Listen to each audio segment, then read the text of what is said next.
L'assurance emprunteur, bonjour. Vous avez souscrit une assurance emprunteur pour garantir le prêt de votre holding. Vous pouvez tout perdre. Oui, c'est choquant, mais c'est pourtant la réalité. Car seule la banque est couverte. C'est le bénéficiaire de l'assurance que vous payez. Alors dans cette vidéo, je vais vous montrer pourquoi et ensuite je vous donnerai la solution pour réellement protéger votre patrimoine et votre famille. Point clé numéro 1, le piège pour les sociétés à l'IS.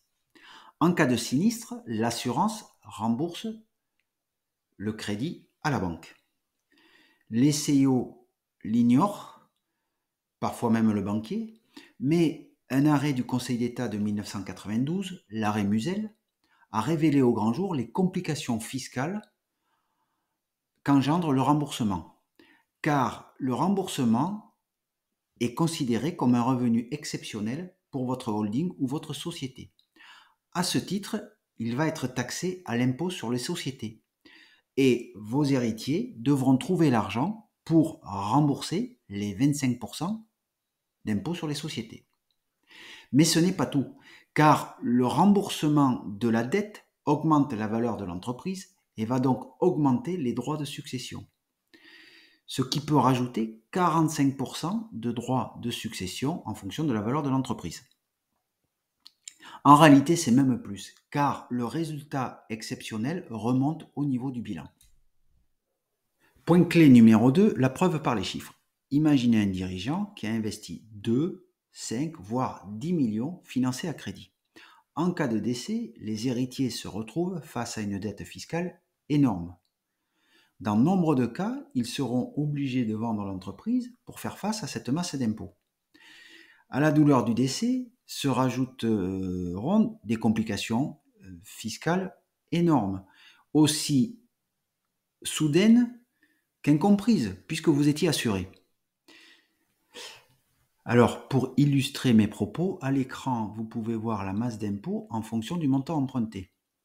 Par exemple, pour 2 millions, on dépasse les 1,1 million d'impôts, cumul IS et droits de succession. Pour 5 millions, on peut dépasser les 3,2 millions. Et enfin, pour 10 millions, on peut dépasser les 6,7 millions.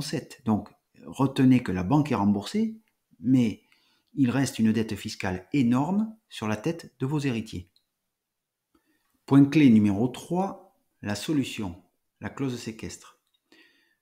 Depuis 1992 et l'arrêt du Conseil d'État, l'arrêt Musel, la solution est connue. Il s'agit de la clause séquestre. La banque est certaine d'être remboursée, mais surtout, vos héritiers n'ont aucun impôt supplémentaire à payer. Le dispositif est relativement simple. Il s'agit de désigner un tiers séquestre, le plus souvent votre notaire. En cas de sinistre, ce dernier reçoit les fonds qu'il tient sous séquestre. Normalement, si vos enfants reprennent l'activité, la société va continuer d'honorer les échéances. C'est aussi le cas si par exemple votre holding ou société a acheté un immeuble financé à crédit, lui-même payé par les loyers. Alors, que se passerait-il si la société ne remboursait pas le crédit? Eh bien, le tiers séquestre, le notaire, verserait l'argent à la banque. Cerise sur le gâteau, si la société honore les échéances et solde le prêt, eh bien, l'argent détenu par le notaire serait versé à vos héritiers sans aucun impôt, ni IS, ni droit de succession, comme une prévoyance classique. Pour conclure, en tant que CEO, le crédit reste un levier puissant pour développer vos affaires et votre patrimoine. Vous croyez être protégé par l'assurance.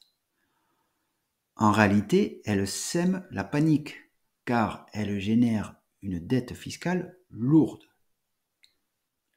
Alors n'oubliez pas que vous payez une assurance pour protéger avant tout votre famille et votre patrimoine. Revoyez sans attendre vos contrats d'assurance. Pour aller plus loin, vous pouvez consulter nos articles en ligne sur l'arrêt Musel et sur les holdings. Vous pouvez également me contacter directement à l'adresse qui s'affiche sur l'écran. À très bientôt.